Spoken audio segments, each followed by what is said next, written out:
Baik, sekarang ada istilah jama' qasar. Kita harus bedah dulu apa itu jama', apa itu qasar, apa jama' qasar. Semua ini terkait dengan persoalan salat. Teori dasar dalam salat, Allah meminta kepada kita untuk menjaga semua waktu salat, tunaikan sesuai dengan waktunya. Ini teori dasarnya.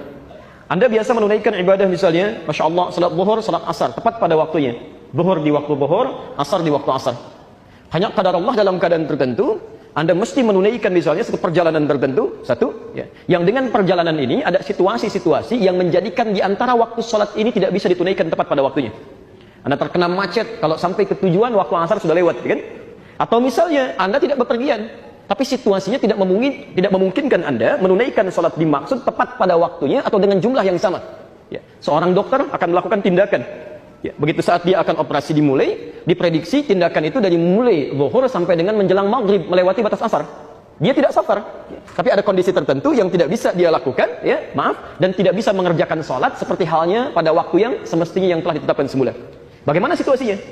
Maka dalam hal inilah kemudian muncul tuntunan-tuntunan Al-Quran dan hadis-hadis Nabi SAW untuk memberikan solusi. Kita mulai dari yang pertama dulu. Ada situasi saat akan menunaikan salat yang dimaksudkan, kita tidak bisa menunaikan salat dimaksud, ya, salah satunya pertama terkait dengan waktunya. Tidak bisa ditunaikan tepat pada waktu yang dimaksudkan karena kondisi tertentu. Ya. Misal, dalam kondisi kaitan dengan perjalanan.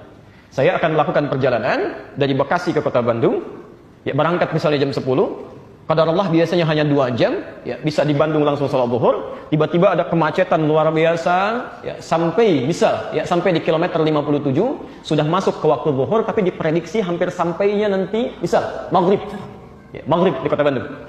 Maka disinilah kemudian dihadirkan pertama konsep jama'. Apa itu jama'? Jama' itu menggabungkan dua waktu salat yang jaraknya berdekatan untuk dikerjakan di salah satu waktunya. Awas, kita belum bicara qasar, ya. Kita baru bicara jama'. Zuhur lebih dekat ke mana? Asar, kan? Baik, dari sini zuhur bisa dipertemukan dengan asar. Maghrib lebih dekat ke mana? Ke mana? Ke isya, gitu kan? Maghrib dekat juga dengan asar, cuman asarnya kan sudah ditarik ke zuhur. Ya, bertemu dengan zuhur. Tidak bisa 3 waktu disamakan, maka maghrib didekatkan dengan isya. Baik, subuh lebih dekat ke mana? Baik, subuh tidak dekat kemana-mana, ya. Baik, karena itu oleh Allah dijadikan waktunya sangat lapang, kan? Dari isya ke subuh jauh, dari subuh ke zuhur juga jauh. Jadi tidak ada alasan bagi Anda untuk menjamaknya. Persiapan ke subuh pun begitu lapang. Jadi Anda bisa bangun lebih awal dan bisa berhenti lebih cepat untuk persiapan sholat zuhur. Jadi jangan mengada-ngada besok saya jamak isya dengan subuh sekaligus, itu kan? Supaya bangunnya enak. Tidak ada, oke? Di konsep ini Anda perhatikan, tidak ada jamak salat subuh dengan yang lainnya. Baik, sekarang kita ambil contoh misalnya. Zuhur kita gabungkan dengan asar. Menggabungkan disebut apa tadi? Jama'. Anda tarik waktu asar ke waktu zuhur, diawalkan. Dalam bahasa Arab sesuatu yang diawalkan disebut dengan takdim. Maka muncul istilah di sini jama' takdim. Menggabungkan dua waktu salat dikerjakan di waktu yang pertama, di awal. Jelas di sini? Jika Anda akhirkan salat zuhurnya ke waktu asar, Anda kerjakan di saat asarnya, diakhirkan. Dalam bahasa Arab sesuatu yang diakhirkan disebut dengan takhir. Maka muncul istilah di sini jama' takhir, yaitu menggabungkan dua waktu sholat dikerjakan di waktu terakhirnya. Jelas di sini?